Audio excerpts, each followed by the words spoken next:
Halo semuanya, apa kabar? Kembali lagi ke channel Disruption, Dance Insight on Strategy, Startup, Technology, and Innovation.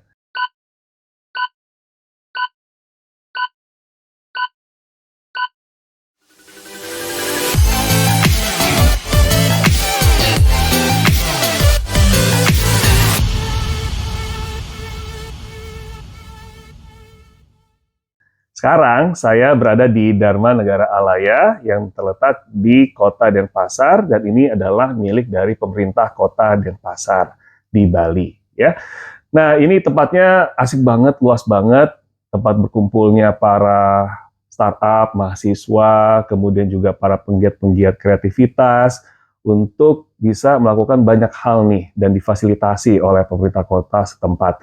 Dan sekarang saya bersama dengan Bli Anta. Halo, selamat Halo. siang, sore. Selamat Nih, siang. Bli. Oke. Nah, nanti mungkin Bli Anta akan banyak berkenalan juga. Kita akan banyak ngobrol-ngobrol gitu ya tentang satu teknologi yang lagi berkembang pesat dan kita memasuki namanya Web3. Tentunya nggak afdol kalau ngomongin tentang blockchain ya. Apalagi dari udah lama ya nih blockchain sekarang di Bali itu udah sangat hype sekali ya. Bahkan kalau dibilang kan blockchain itu sebagai salah satu yang kita harus garap dan kita harus kuasai, di mana dunia udah mulai masuk dalam Web3 dan Bali ini menjadi hub tempat destinasi untuk pengembangan blockchain di seluruh dunia. Amin. Ya. Nah, kalau Bli Anta ini juga sebagai koordinator dari Bali Blockchain Center, kemudian juga founder dari Bali Olah, itu adalah blockchain development company. Oke, mungkin boleh perkenalan dulu secara keseluruhan. Ya, jadi tadi udah dijelasin ya. Saya sendiri memang dari tahun 2018 memang sudah riset tentang blockchain.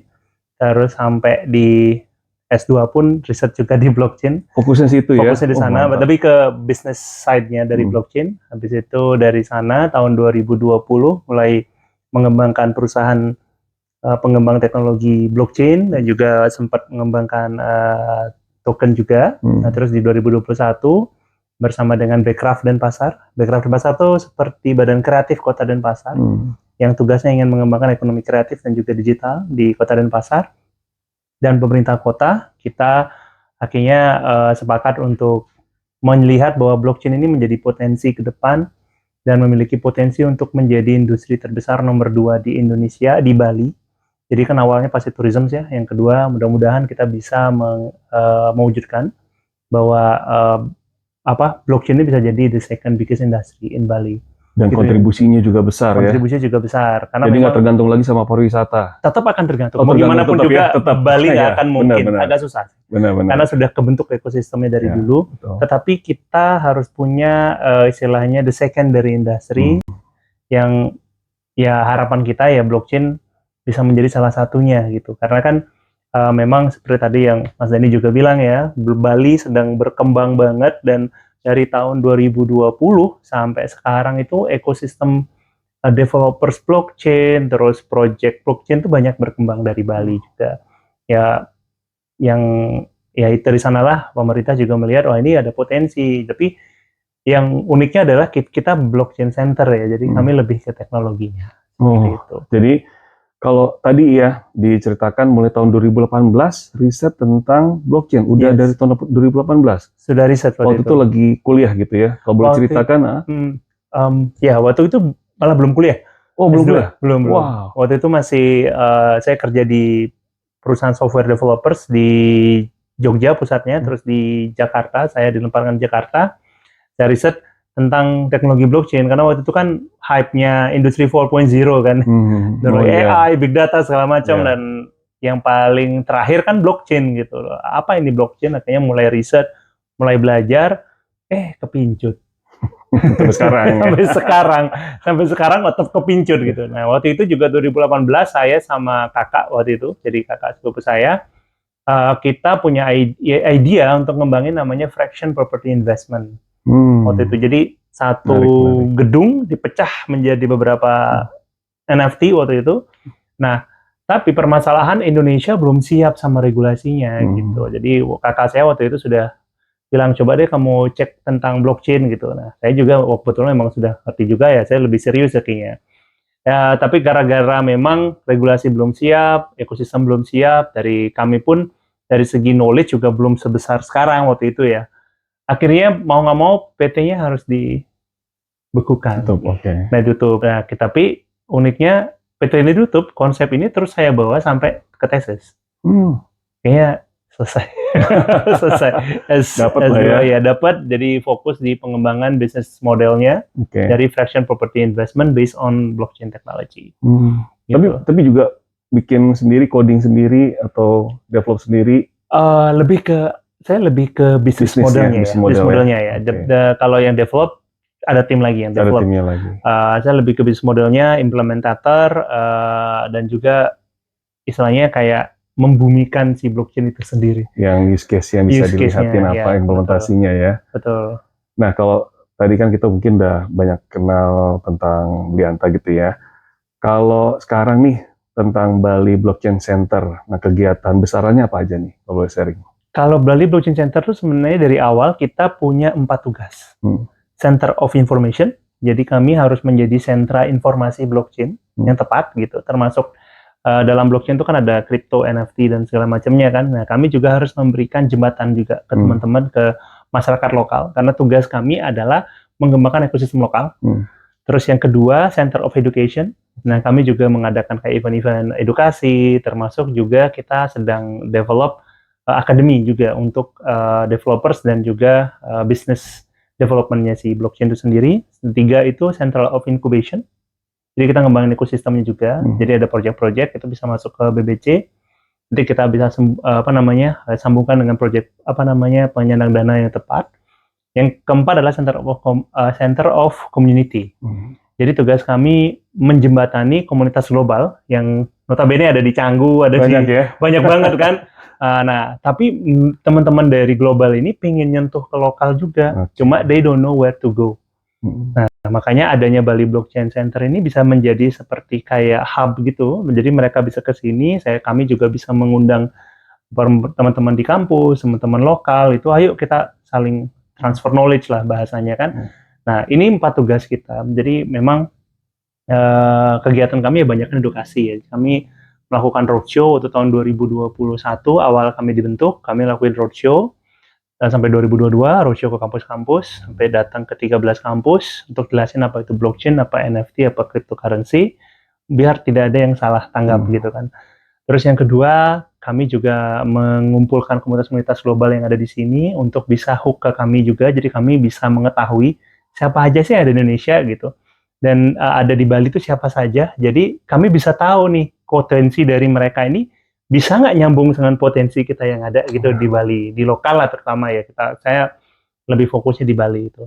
Nah, terus yang ketiga, project-project yang ada di sini apa saja sih gitu, dan mana yang bisa langsung membantu teman-teman di Bali, mana yang bisa kita expose keluar juga. Nah, itu yang kita jembatani sekarang. Dan keempat adalah membantu mencari kasus-kasus yang tepat, mengedukasi juga baik itu pemerintah, baik itu community, tentang apa sih adaptasi blockchain itu sendiri. Jadi biar tidak nanti salah kaprah gitu loh, bahwa blockchain itu pasti urusannya kripto gitu. Udah kripto pasti cuan gitu, padahal kripto sama NFT ke blockchain itu baru 2 domainnya blockchain gitu. Masih banyak domainnya gitu. Blockchain ini masih banyak domainnya yang belum dieksplor. Menarik. Oke.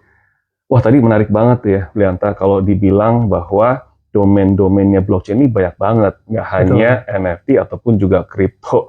Terus terang juga saya sih taunya nih ya masih baru kulit-kulitnya aja kan. Orang kalau ngomongin tentang kripto, baru tahu lah ini kripto buat apa, orang bisa nyerok-nyerok lah istilahnya banyak gitu kan. Kemudian NFT mungkin saya taunya juga lewat dari benda-benda seni, lukisan dan segala macam yang ditokenkan gitu ya jadi NFT. Tapi ini apalagi yang belum sih ini? Ada berapa banyak domain yang mungkin bisa kita ketahui secara general mungkin? Kalau domain itu sebenarnya ada banyak ya. Yang sekarang mungkin yang tercatat di kepala saya itu ada 13 gitu mungkin ya. 13 domain NFT dan kripto ada 2. Jadi ada 11 lagi yang belum rilis. Jadi banyak banget. Yang mungkin yang yang paling dekat dengan kita ini adalah data privacy dulu deh. Data privacy, data protection itu sebenarnya bisa menggunakan blockchain, terutama untuk identity. Ini kan ya kita tahu lah ya, kasus identitas itu kan hal yang krusial ya, dan orang mungkin melihat penting nggak penting di zaman sekarang ya, nggak tahu ya, mungkin pernah nggak ngerasain Mas Jen itu kalau KTP kita sebar di WhatsApp gitu. Malam-malam tiba-tiba orang tahu, bahkan Mas ya, bungkusan kacang goreng aja, itu ada tuh KTP sama kakak. Fotokopian KTP kakak tuh ada dalam bungkusan kacang goreng. Pertanyaan saya kan, memang sebegitu remehnya ya KTP kita ya? Itu yang pertanyaan saya kan. Karena nilai datanya ya. Nah itu, masalahnya data KTP itu ada biometrik loh Mas. Ini kita kita nggak ngomongin cuma, oke ini nama saya, terus kapan saya lahir. Enggak, bahkan sampai biometrik kita ada di sana. Terus kalau misalnya itu tersambung sama NPWP, berarti udah urusan pajak lagi kita di sana. Penghasilan kita ada di sana semua. Terus belum lagi ngomongin nanti medical record, masuk KTP. Udah sampai kita, mungkin kalau mau nyakitin orang, nyakitin saya, tinggal lihat KTP saya, tahu saya alergi apa, nanti di coffee shop itu masukin alergi saya udah koid gitu loh istilahnya. Nah, ini kan hal yang penting, cuma kan orang belum aware dengan itu. Banyak yang belum aware, ada yang aware memang, cuma sekarang ya dengan boleh KTP bisa di-share di WhatsApp, terus NIK itu bukan hal yang dirahasiakan, padahal di US kan NIK personal security number itu, social security number-nya kan di skip banget kan, jangan sampai ketahuan. Nah, ini sebenarnya sebuah case yang bisa dibilang menarik banget untuk blockchain, karena kan mekanisme blockchain pertama, dia membuat ini menjadi kriptografi. Jadi data kita semua tidak terlihat. Itu yang pertama. Yang kedua, di-restore secara decentralized. Yang ketiga, aksesnya juga di mekanismenya adalah centralized. Ada verification mechanism. Ini sebenarnya ada satu ranah blockchain yang orang mungkin ngelihatnya, masa sih itu bisa blockchain? Emang bisa ya KTP di blockchain kan? Berarti KTP kita jadi NFT. By the way, mungkin sedikit ke teknis ya, Mas ya. Jadi NFT dan cryptocurrency itu cuma jenis smart contract sebenarnya. Jadi untuk gampang menerjemahkan, jadikan token supaya ada value-nya. Karena memang ada value itu sana kan. Makanya mekanismenya disebut dengan token. Karena kan token definisinya sesuatu yang merepresentasi terhadap sebuah value. Nah, dibuatkan dengan mekanisme termnya token. Padahal itu sebenarnya jenis dari smart contract. Kontrak kita sebenarnya di sana ada. Nah, itu termasuk di blockchain sendiri untuk identity. Nah, itu bisa kita jadikan ya KTP kita misalnya mekanismenya blockchain, berarti dia akan menjadi token tersendiri gitu loh. Nah, jenis tokennya ada banyak lagi, terus metadata dalamnya apalagi yang disimpan, dan bagaimana mekanisme kita membuka data tersebut. Nah, itu juga diatur nanti di blockchain. Jadi, bahasanya begini, kalau kita mendaftar ke sebuah organisasi, KTP kita ditaruh di sana, semua data kita di sana, terus bukan organisasi pasti semua organisasi punya proteksi terhadap data klien kan, pasti itu semua organisasi punya. Kayak bank ya, kayak bank, KYC. Tapi kan masalahnya yang kerja di bank kan banyak. Bisa aja oknumnya yang melakukan, banknya nggak ada niat untuk men-sharing data kita, tapi ada oknum yang mengambil data itu dan ternyata itu disebarluaskan, dijual lah dan segala macam, dan kita apa power kita terhadap data kita? Nggak ada apa-apanya gitu loh. Nah, inilah yang bisa dibilang blockchain tuh punya peluang. Jadi kalau misalnya data kita mau diambil, mereka harus approving with us. Kalaupun kita mau sharing data nih, yang boleh lihat data saya, itu adalah bank A gitu. Dan kita hanya membuka akses data kita cuma ke bank A. Nah, kalau oknum yang melihat, dia nggak bisa juga. Karena harus ada key atau kunci yang harus dilihat oleh bank ini. Nah, itu tuh mekanisme blockchain bisa melakukan kayak gitu loh.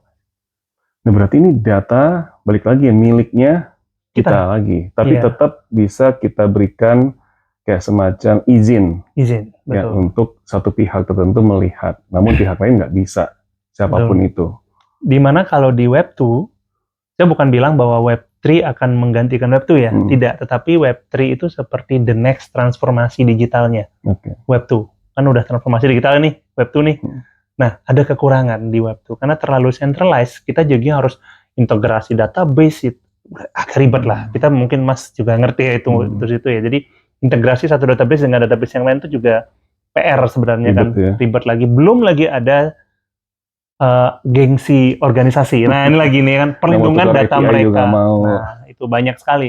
Nah, tapi dengan mekanisme yang kita bisa bilang pulau-pulau kecil ini banyak, sebenarnya kita bisa menggunakan mekanisme desentralisasi tanpa harus merubah tata kelola atau SOP mereka di masing-masing organisasi.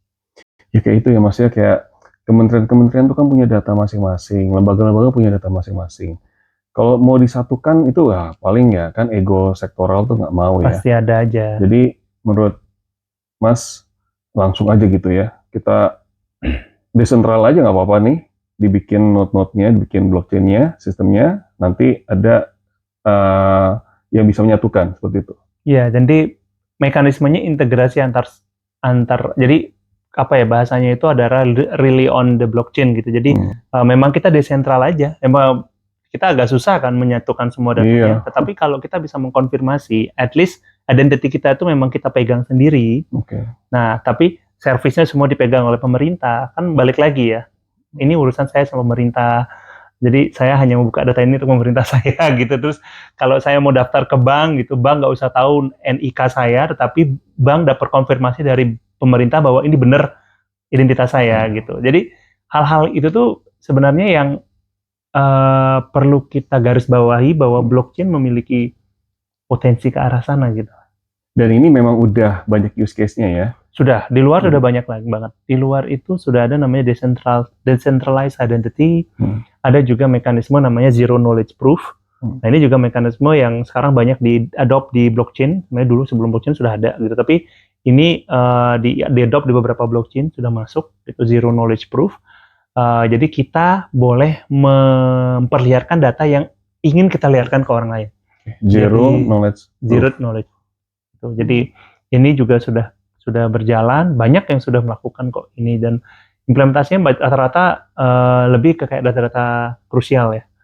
Karena kan ini jauh lebih penting sebenarnya. Kalau saya sendiri, oke lah cuan-cuan, oke lah, saya juga ikut kan di sana, Ya, pasti ikut. ya. Business is business. Cuma ada satu hal yang menjadi penting ke kita adalah di kedaulatan data kita, terus di perlindungan privasi kita. Nah, ini kan PR nih. Betul. PR nih, benar produksi kita, belum lagi ditelepon terus sama telesales, puyeng juga gitu kan. Nah, belum lagi masalah kalau misalnya amit-amit gitu, saya tiba-tiba nggak ada gitu. Bagaimana dengan warisan saya? Nah, ini banyak loh rembetannya setelah itu. Makanya ini benar-benar isunya krusial ya. Jadi kita melihat dari data sendiri yang kita anggap mungkin selama ini ya kita kasih data KTP aja, kayaknya nggak ada nilai dari kita sendiri. Tapi juga kita diedukasi bahwa itu ada nilai dan ada teknologi yang bisa memampukan kita untuk menjaga nilai itu ya. Betul. Tanpa harus dieksploitasi oleh orang yang tidak berhak atau tidak kita berikan izin gitu. Betul. Seperti itu sih, Mas. Kalau berarti challenge yang paling besar sekarang apa nih Mas dalam penerapan blockchain? Challenge yang paling gede itu yang pertama itu sebenarnya pasti ya mindset. Itu pertama mindset. Yang kedua adalah resource. Nah ini hal yang penting nih, resource itu developer blockchain di dunia itu terbatas. Terbatas. Oh, Mas kan banyak developer web tuh, developer nih apa nggak cukup ya? Sayanya enggak Mas. Jadi kalau kita mau belajar blockchain atau Web3 di blockchain sendiri, kita harus bisa menggeserkan mindset Web2-nya dulu. Karena di blockchain agak beda gitu. Makanya kenapa developer yang zero developing experience itu lebih cepat mengerti blockchain daripada yang sudah ngelotok developingnya gitu. Ini ini terjadi di kita. Jadi Baliola itu kita awal-awal ngembangin itu kita susah mencari developer blockchain. Akhirnya kami mendatangkan developer blockchain dari Jakarta, kita cari talent di sini 5 orang, terus kita train mereka cara menggunakan blockchain, cara membangun blockchain, cara membangun smart contract dan segala macamnya. Dari 5 orang jadi 3, dan ketiganya kerja sama Baliola gitu. Jadi we create our own developers. Nah, itu pun yang cepat bisa, itu malah yang tidak pernah ngoding. Justru menarik nih ya. Ada 2 itu developer kita dari dulu, senior. Jadi memang bukan nggak harus mulai dulu dari Web 2 dulu Nggak. atau Langsung loncat langsung aja, bisa. loncat aja. Langsung loncat bisa. Ini yang Keren, uniknya keren. dari itu yang kedua. Jadi sumber daya manusia jadi PR. Makanya kita mau bikin, pemerintah meminta kita coba dibangun namanya Bali Blockchain Academy gitu loh. Jadi kita bikin Bagus tuh. academy, ya short course saja, berapa bulan, 3 bulan gitu. Nah, tapi mereka sudah siap untuk code gitu. Nah, terus yang ketiga lagi, permasalahan berikutnya adalah use case. Kadang use case-nya tidak terbuka gitu. Banyak yang perlu kita explore lebih jauh. Nah, banyak hal sebenarnya. Ya masih ada medical record, masih ada banyak hal ya. Ada kalau finance sudah lah ya, itu udah real deal, udah blockchain selesai urusannya. Tapi ada logistik, ada Supply chain identity, ada supply chain kan, ada identity, terus ada health system, ada food security, ada lagi farmasi, terus banyak banget Mas. Itu sampai bisa dibilang everything that need to be certified and proveness, it's crucial dan sangat privacy banget. Sebenarnya blockchain bisa masuk di sana. Dan itu justru teknologi yang tepat guna ya. Tepat guna sebenarnya, tepat guna. Kok cost mahal nggak kalau misalnya? Jadi apakah adopsinya memang salah satu challenge-nya adalah karena cost? Sebenarnya kalau dibilang cost, dia itu tergolong mahal. Tergolong mahal. Yang pertama, terus tapi unik. Blockchain itu uniknya begini. Kalau saat Web 2, kita ngembangin data center, yang berperan kan cuma perusahaan dan investor-investornya. Dengan cara dia invest. Google beli sahamnya, terus kita bisa invest ke Google-nya untuk dia ngembangin data center paling besar di dunia, gitu kan. Itu contohnya. Tapi kalau di blockchain ini unik. Kalau kita percaya sama jaringannya, misalnya Bitcoin, dengan membeli Bitcoin saja, itu berarti kita sudah memiliki share-nya mereka. Sebenarnya gitu. Kayak contoh kalau misalnya saya percaya dengan namanya blockchain, satu blockchain, misalnya Polkadot gitu misalnya. Nah, berarti saya beli Polkadot aja. Saya beli DOT aja. Itu saya udah sharing di sana sebenarnya. Nah, jadi mekanisme bisnis, jadi blockchain ini, Web3 ini tidak cuma merubah implementasi dan technical thinking-nya, tapi business thinking juga berubah. Jadi kalau saya mau bikin blockchain, biayanya berapa? Saya pecah jadi token. Nah, token itu sebagai saham sebenarnya. Yang saya lepas ke masyarakat, kamu percaya nggak sama blockchain saya? Kamu percaya, saya akan dananya, kami akan bangun governance-nya. Nah, terus kita buatkan blockchain yang bisa dipakai sama siapapun. Jadi itu mekanismenya. Terus apakah kita bakal dapat juga fee-nya atau dapat benefit-nya? Iya. Dapat juga. Besar juga. Ada capital gain. Kalau di staking ada staking reward. Nah, itu mekanisme yang bisa dibilang business model new corporate on Web3 gitu loh. Seperti itu nanti ke depannya. Wah, itu benar-benar kalau kita lihat jangan hanya dari cost ya, tapi juga dari manfaatnya nanti yang ke depan. Tadi ada 3 ya, berarti mindset, resources, sama use case ya. Yang terakhir baru uang kita ngomongnya. Oh masih tadi yang tetap lah ya, yang pakai cost ya, tentang investmentnya. Oke, tadi kita udah ngomongin tentang challenge-nya ya terhadap blockchain. Tadi salah satu challenge itu kan juga ada use case ya. Nah kalau use case itu sekarang yang sudah dan apa yang sedang dikerjakan, kira-kira boleh sharing nggak? Cara garis besarnya aja. Tapi kalau ada yang nggak bisa disclose nggak apa-apa gitu ya. Iya, kalau sekarang kita kan lagi ngembangin blockchain kami sendiri.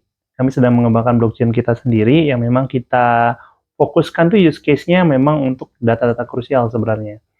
Yang pertama memang untuk insurance, kita sedang membantu salah satu pengelola dana sosial sebenarnya. Jadi asuransi lah tepatnya gitu. Itu sedang kita masukkan blockchain untuk masuk di sana. Terus juga ada multi signature. Nah, itu use case untuk tanda tangan atau tepatnya kayak mengkonfirmasi sebuah dokumen ya, bahwa dokumen ini legal gitu loh. Verifikasi dokumen ini dua belah pihak gitu, dia sign tuh sama-sama memverifikasi dokumen tersebut. Terus juga ada satu lagi nih tentang balik lagi ya NFT yang dulu Baliola dari dulu kita terus dengung-dengungkan, itu adalah perlindungan hak cipta seniman gitu. Nah, ini yang kita juga itu use case yang kita masukkan juga, dan kita sekarang sih memang fokus di use case ini saja gitu kan, supaya beneran bisa proven. Kalau ini proven, maka akan lebih mudah untuk digunakan di use case yang lain gitu. Seperti di finance ya, Di banking. finance, di banking gitu. Karena kan kemarin juga kan kalau Mas Dani mungkin ngikutin ya, ada Project Garuda yang dikeluarkan oleh BI kan. Itu jujur aja waktu saya baca Project Garuda tuh saya bener-bener langsung wow, ini blockchain memang inevitable ya gitu. Istilahnya apa yang dijelasin di Project Garuda itu adalah everything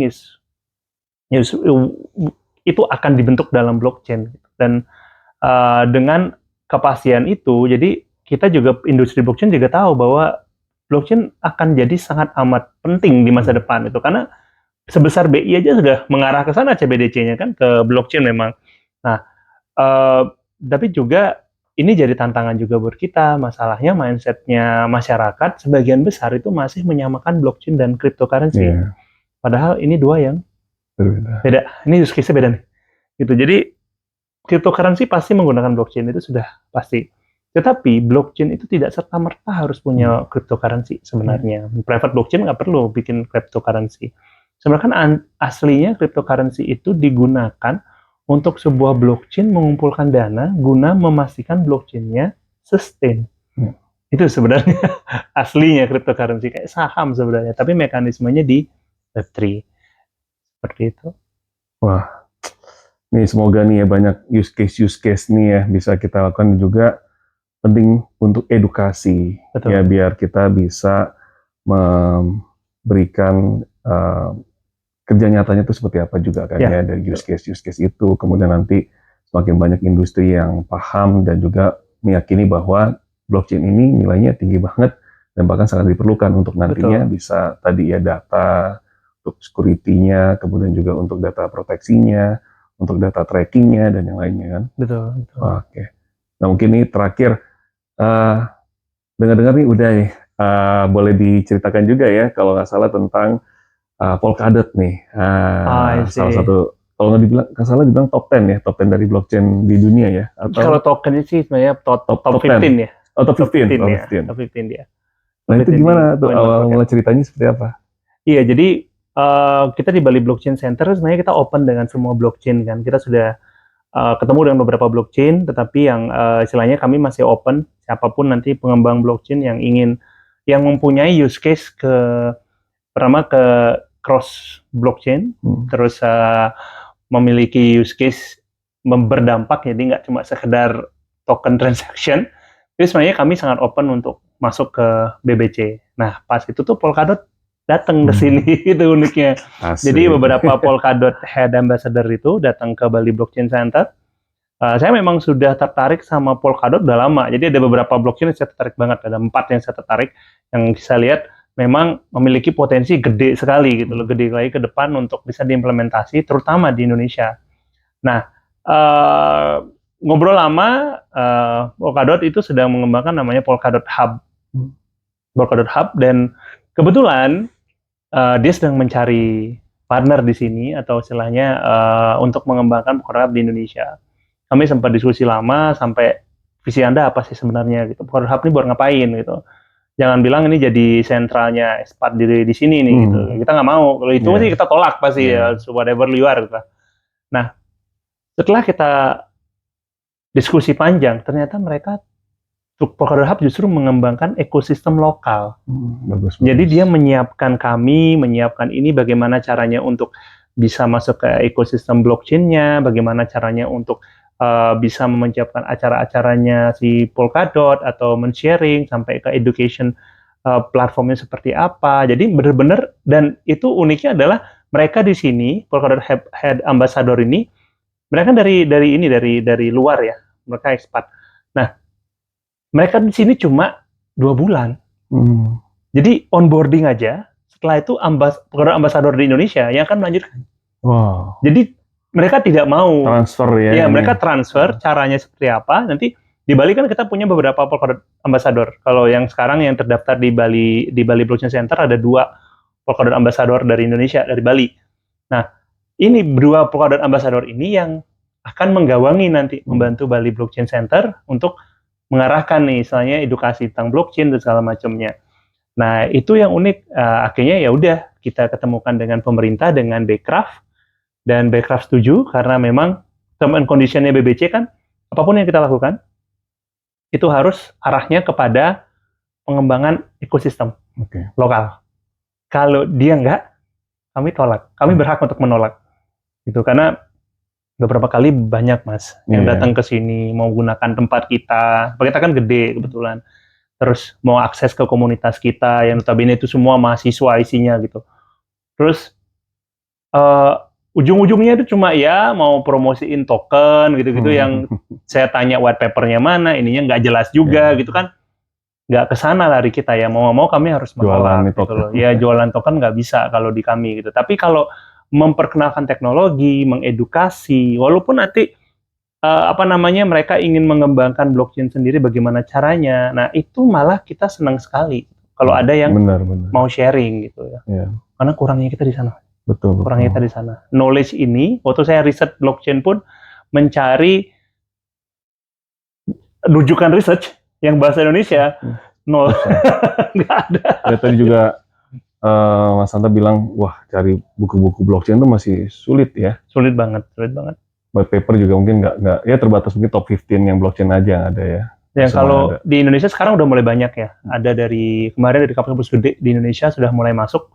Udah ada yang menulis tentang blockchain ya. Ada yang pakai use case. Kemarin di sini ada nulis blockchain tuh ada beberapa dosen sudah mulai menulis blockchain tentang blockchain. Nah, bagus lah, ini udah mulai banyak nih gitu kan.